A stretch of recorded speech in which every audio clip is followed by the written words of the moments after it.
काबे की तरफ टांगें करके लेटना जायज़ है। इस सिलसिले में शरीयत ने ना कोई इस बारे में हुक्म दिया है लेटो, ना रोका है। ये असल में हमारे बर्रे सगीर पाको हिंद के मुसलमानों में एक चीज़ राइज हो गई कि समझते हैं काबे की तरफ टांगें करके लेटना बेअदबी है। किताबो सुन्नत में ऐसी कोई बात नहीं। अलबत्ता मैं एक और बात कहता हूँ कि जो फ़िक़्ह हनफ़ी है तो फ़िक़्ह हनफ़ी के अंदर बीमार बंदे ने जब नमाज पढ़नी हो, ना खड़ा होकर पढ़ सकता हो ना बैठ कर, तो कैसे पढ़ेगा?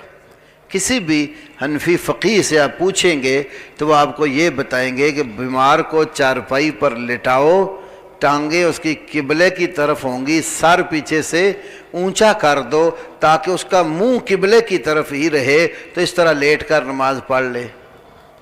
तो अगर टांगे किबले की तरफ करना बेअदबी है तो ये बेअदबी नमाज में जायज़ कैसे हो गई? दीगर उलमा मुहद्दिसीन तो इस तरह नमाज पढ़ना भी ठीक नहीं समझते। वो कहते हैं कि कुरान में और हदीस में जो बात है वो ये है, सूरत आले इमरान के आखिर में अक्लमंद लोगों की तारीफ़ बयान की, अल्लज़ीना यज़्कुरूनल्लाह क़ियामन व क़ुऊदन व अला जुनूबिहिम। अकल वाले वो लोग हैं, खड़े हैं तो अल्लाह को याद करते हैं, बैठे हैं तो अल्लाह को याद करते, व अला जुनूबिहिम, जंब पहलू के बल लेट कर अल्लाह को याद करते। और हदीस में है बुखारी में, रसूलुल्लाह सल्लल्लाहु अलैहि वसल्लम सल्ले क़ाइमन, खड़े होकर नमाज पढ़, फ़इल्लम तस्तति फ़क़ाइदन, अगर खड़े होकर पढ़ने की ताकत नहीं तो बैठ जा, फ़इल्लम तस्तति फ़अला जंबिन, बैठने की ताकत नहीं तो पहलू के बल लेट जा। अब पहलू के बल लेटेगा तो किबले को रुख भी करना है तो टांगें किबले की तरफ फिर भी नहीं होंगी।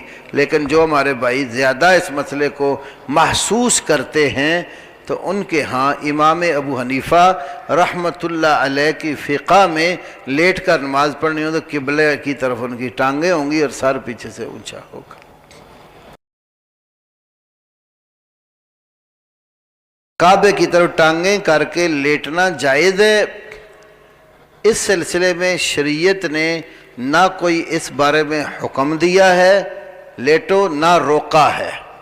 ये असल में हमारे बर्रे सगीर पाको हिंद के मुसलमानों में एक चीज़ राइज हो गई कि समझते हैं काबे की तरफ टांगें करके लेटना बेअदबी है। किताबो सुन्नत में ऐसी कोई बात नहीं।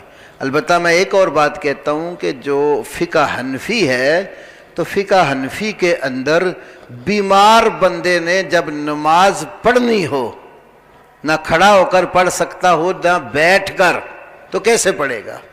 किसी भी हनफी फ़क़ीह से आप पूछेंगे तो वो आपको ये बताएंगे कि बीमार को चारपाई पर लिटाओ, टांगे उसकी किबले की तरफ होंगी, सर पीछे से ऊंचा कर दो ताकि उसका मुंह किबले की तरफ ही रहे, तो इस तरह लेट कर नमाज पढ़ ले।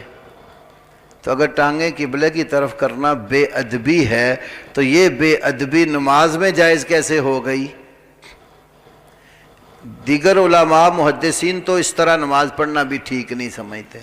वो कहते हैं कि कुरान में और हदीस में जो बात है वो ये है, सूरत आले इमरान के आखिर में अक्लमंद लोगों की तारीफ़ बयान की, अल्लज़ीना यज़्कुरूनल्लाह क़ियामन व क़ुऊदन